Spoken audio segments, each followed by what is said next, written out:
Hello, and welcome to the Resource Nexus Podcast. We're glad to have you with us. Be sure to check us out at theresourcenexus.com. We'll also have a supporting article posted in the next few days to go along with this episode, so stay tuned. Every offseason, national sites roll out their transfer rankings, and every year those lists shape the narrative. Did your team win the portal? Did they land enough names? Did they make the splash that moves the needle? But what happens when you strip away the storylines, the name recognition, the recruiting pedigree, and the power conference branding?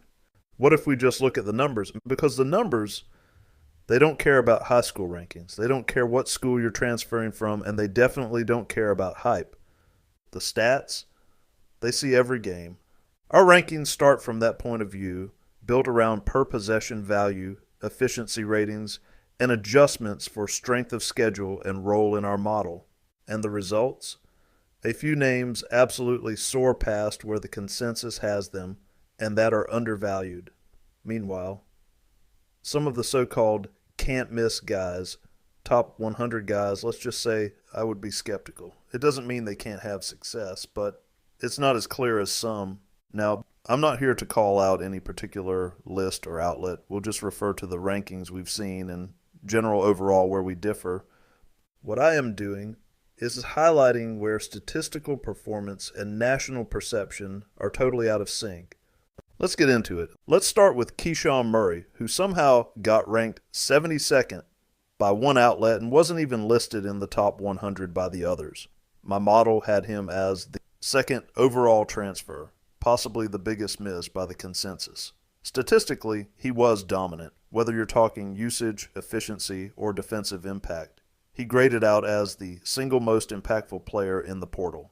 Sure, the counting stats don't jump off the page, but the guy had a 25 PER while playing against a top 20 strength of schedule.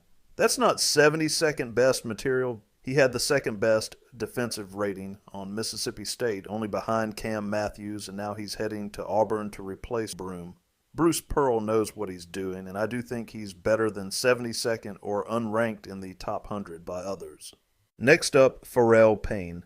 He came in at 4 for me, but somehow landed 27th, 45th, and even as low as 58th nationally. This dude was elite, and he put up that production against a top 10 strength of schedule. It's wild how people keep overlooking efficiency and context. He's one of the few guys whose impact actually goes up when you adjust for competition. The only concern? He's heading to Maryland with Buzz Williams's, and we know minutes can be weird there. But if he gets 30 plus a night, watch out. He'll be one of the most impactful bigs in the country. Unfortunately, I don't expect him to play like that under Buzz. Jason Edwards also clocked in at number 4th in my rankings, yet national outlets had him all over the place. 65th, 29th, and not ranked at all in one case. This guy was a scoring machine at Vanderbilt, even if he only got 25 minutes a night. And 9 of those games he came off the bench. Somebody's got to free him, and I think Providence will. Give this guy 35 minutes and let him cook. He might lead the nation's power in scoring. He averaged 27 points per 40 minutes on 58% true shooting for an SEC team. That's elite scoring efficiency in one of the toughest leagues in the country. If you can score like that, you deserve more respect. Then there's Malik Ewan, who came in 15th on my board, but showed up around 67th and 90th in national rankings. He was the top JUCO player in my model before going to Florida State, and honestly, he did nothing there to hurt his stock. In his one ACC season, he was productive and efficient, and now he'll be part of a deep Arkansas front court. Sure, it's his 4th stop, but the tools are there. Ernest Uday Jr. is a bit of a complicated one. My model had him 16th overall, while national outlets had him way down in the 80s. He'll be anchoring Miami's defense with a 97 defensive rating, which helped TCU have a defense that was 34th in the country. And he's doing it mostly solo. He was 6 points better defensively than anyone else on the team and has a 64% true shooting percentage. Now, he was a top 30 high school recruit, and I don't care about that. My model is stat-driven, and those stats are legit. I'm not crazy about the fit next to Malik Renault. Two interior guys who need space. Still, Uday doesn't need the ball to make a major impact. All right, shifting gears to players who were much higher in the national rankings than in mine. Let's talk about Xavier Lee. The national guys had him around 25th, while I had him all the way down at 147. Here's the deal. His stats weren't as good this year as they were 2 seasons ago, and both the competition and his team performance regressed. He's going to Florida now, and I just don't think he's at the level to replace someone like Walter Clayton. One thing he does do well is rebound for a guard, and he's upped his assist numbers. So maybe he focuses more on that and less on trying to be the guy. In a reduced role, he could be solid, but he top 25 transfer. Nah, don't think so if he's supposed to carry a lot of Clayton's usage.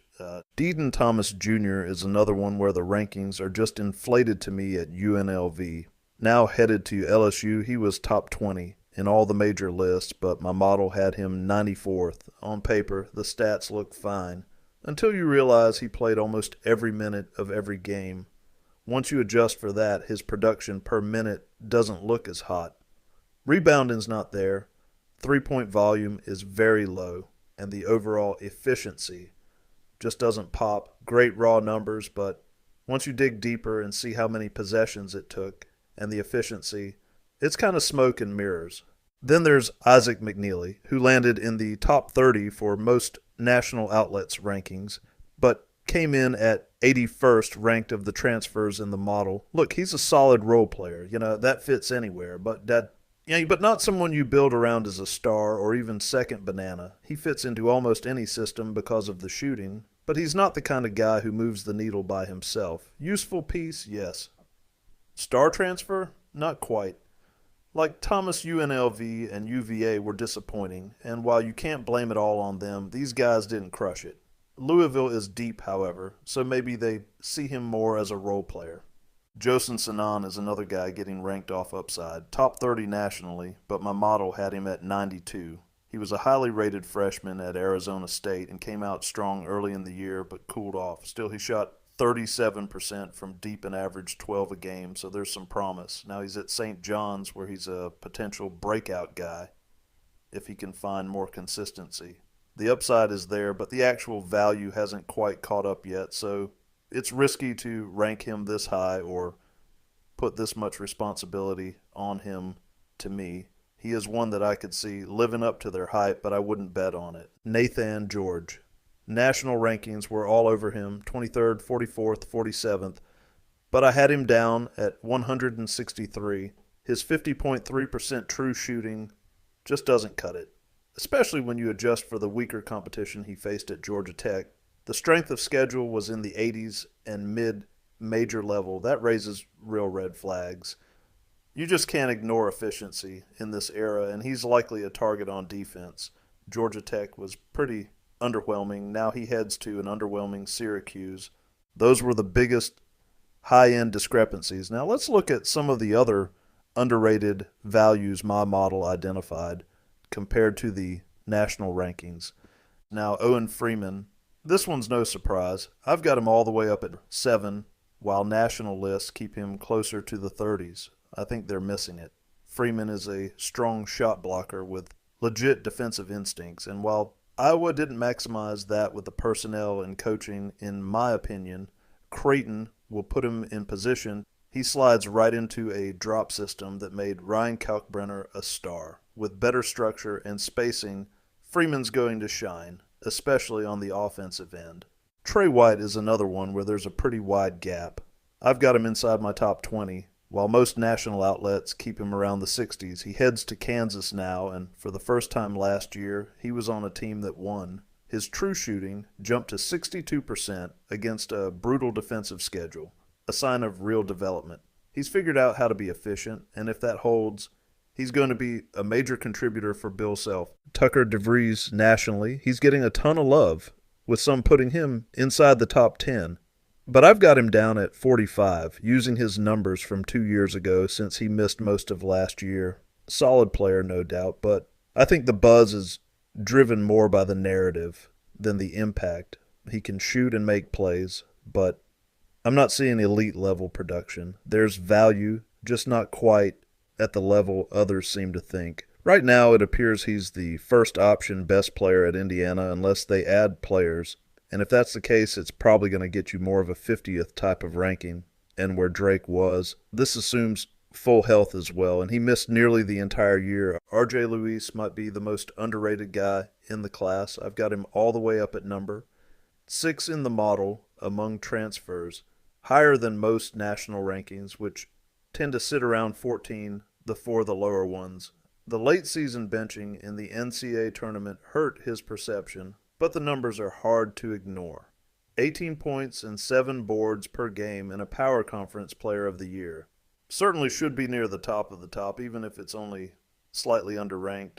Next up, Deshaun Jackson at Iowa State. I've got him ranked 26th, but he's showing up in the 60s and 80s, even unranked in some outlets. That just doesn't add up. He only played 19 minutes a game, but the impact was real at Iowa State. When he was a 27-minute guy at Charlotte, he showed what he could do, as well as Washington State before that.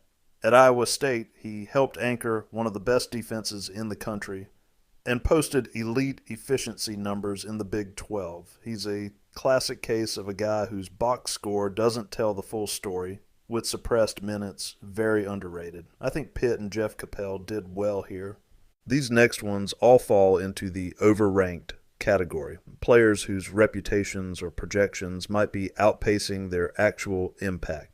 Tayton Connerway is a head-scratcher. I've got him at 163 in the model, but he's being ranked as high as 90th and just signed with Indiana, a program with deep pockets for a lot of money, I would assume. He was even rated higher from what I've seen on the scouting services these schools pay for as well. On paper, he's a 6'3" guard with average efficiency, 54% true shooting, below average three-point shooting at 27% last year and for his career, and a weaker assist-to-turnover ratio. Factor in a very soft schedule for Troy, where he transfers from, ranked 189th. And it's tough to see the upside to me. Yes, he finished 60% at the rim against that level of competition, and even if that somehow holds up in the Big Ten, which I doubt he will shoot that well at the rim there, you can just send him to the line where he shot in the mid-60s consistently last year, and for his career, Bryce Hopkins is a tougher one to peg. Nationally, he was a top 15 guy. Before the injury, he's 37, also based on previous numbers when he was healthy, but he has played very little with an ACL recovery. It's hard to know exactly what we're getting. If he bounces back close to form, I wouldn't bet on him being one of the best players in the country. But there's definitely some wait and see here. The upside is real, but so is the risk. That's 2 pretty risky players for Rick Pitino at St. John's, although this is more health-driven. Let's talk about Elliot Cadeau, who transfers in from UNC to Michigan. I've always felt like he's been a little overrated, and the national transfer rankings seem to agree less, keeping him in the 30s and 40s while I've got him down at 74. His size and lack of a reliable jumper remain concerns to push him quite to that level. I don't really understand bringing in a pass first point guard if you plan on running the offense through Yaxel like Michigan did Danny Wolf last year. Now to Pop Isaacs, who's transferring from Creighton to Houston. I've got him 88th, while most rankings place him in the 30s. Houston has high expectations for its guards, and Isaacs hasn't shown the efficiency needed to meet them, in my opinion. His game is a little too Caleb Mills-esque, high usage, low efficiency. He doesn't offer the offensive balance that Cryer brought last year. There's talent here, but unless he significantly improves his shot selection and decision-making, he's likely a better fit in a smaller role. Big name, but I've got reservations. Kyan Evans is another guy the national rankings are high on, as high as 41, while the models got him around 159. Don't get me wrong, he's a sharp shooter at 44% from deep and a great fit as a role player, and did it at a higher level Mountain West Conference at Colorado State. Pretty much equivalent to the ACC last year, but a top 40 type? That's overselling it.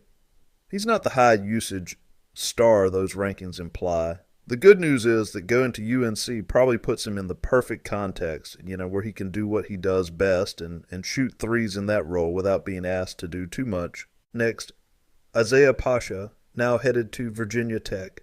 He's ranked in the top 100 by a couple of national outlets, as high as 88, but near 300 in my model.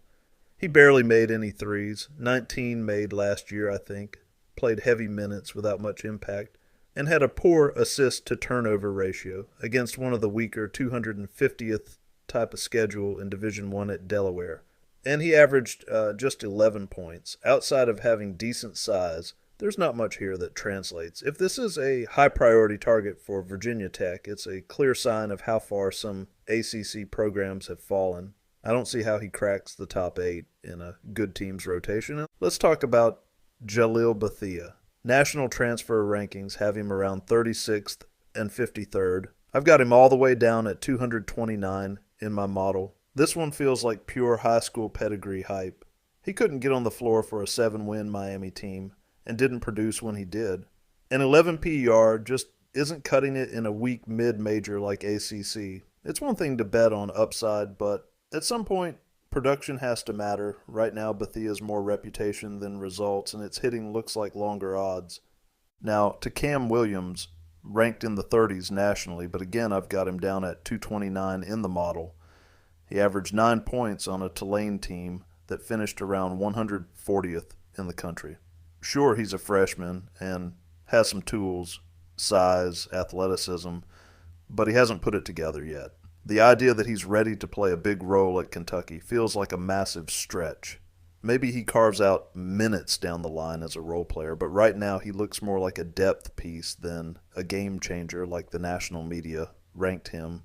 And then we've got Gabriel Posado, who didn't quite crack my top 250, but shows up as high as 59th, 61st, and 73rd in the national rankings. He's not bad, just more of a role player, 15 PER in the MVC. He can shoot a little as a possible stretch 4, although he's undersized even in that role. That always has value if he could pull it off, but he doesn't bring much else to the table. If he lands in a system that can hide his limitations and let him be a floor spacer, he can help some. But versatility is a big question, and he's not the type of player you build around to justify those rankings. I don't see it working like that for Xavier when he wasn't even a star in the Missouri Valley. Next up, Malik Moore. He just missed my top 250 in the model, but shows up as high as 72nd nationally. That seems too generous. He's a shooter, so he has value as a role player for sure, but that's pretty much it. He is transferring from Montana, averaged 12 points with a 16 PER. Not terrible, but not special either. The competition he faced was more solid than you'd expect, and the team was good, so those are better data points in his favor. He can help a team that needs floor spacing, sure, but he's kind of a one-trick pony right now. If that shot isn't falling, he's not doing much else to stay on the floor. Not sure he's top 75. Abdi Bashir is ranked 58th and 66th nationally, but he's not in my top 250. He's headed to Kansas State, but I just don't see it. He's 6'7" and pulling down just 2.6 rebounds in 33 minutes. That's a major red flag. Listed at 160 pounds, and it shows. He can shoot threes, but everything else is a liability. Defense, rebounding, physicality. If he's your 8th man and just spotting up, great. But if he's a key high usage piece, your ceiling drops fast. 15 PER versus 200-plus schedule coming from Monmouth. Can't be a high usage guy there with a 52% true shooting. Maybe they can get him in a weight room and training table and mitigate some of his physicality issues.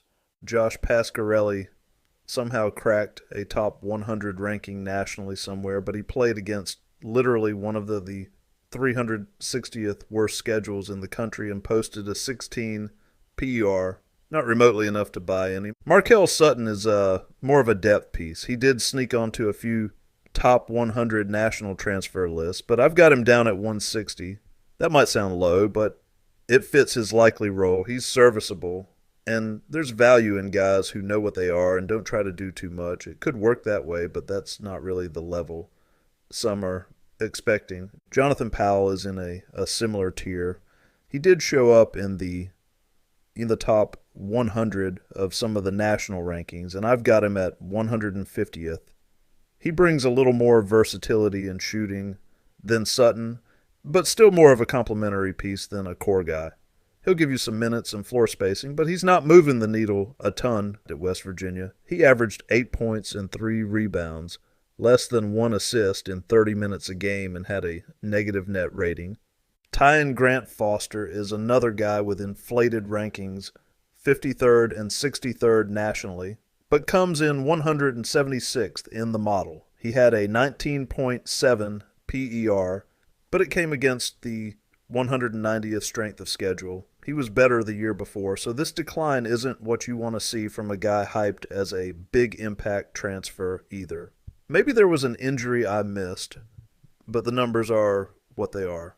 Josiah Miles from North Florida is ranked 94th on some list. He put up a percent against a 225th ranked schedule. That's not enough to stand out.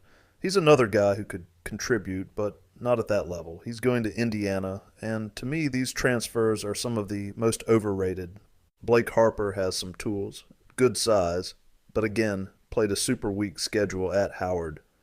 To be ranked in the top 35 nationally, that's faith I just can't share. He needed to dominate a 300-plus strength of schedule, more than he did to rank at that level, in my opinion. He is an intriguing prospect, though, with the size, and one that might prove me wrong, I guess. And finally, Jaden Dawson, moving from Loyola Chicago to Kansas. He's getting top 62 rankings from some outlets, but I've got him coming in at 223 in the model for transfers. He was fine in the A10-16 PER, 36% from 3, but didn't rebound, didn't create, wasn't a defensive stopper, barely a positive net rating, maybe a solid rotation guy, but not a top 60 transfer. This is how I see it, and more importantly, how the numbers see it. I'm not guessing here. This is based on a model that looks at production, efficiency, competition level, not stars, school logos, or message board hype. Could some of these guys outperform the projections? Sure. I know some will be wrong, but that's part of what makes this fun. All right, that's a wrap for today. Thanks for tuning in. Hope you got some good insights. If you enjoyed the episode, be sure to like, subscribe, and share it with anyone who'd find it useful. And don't forget to check out the resourcenexus.com for more in-depth analysis. Until next time, check you later.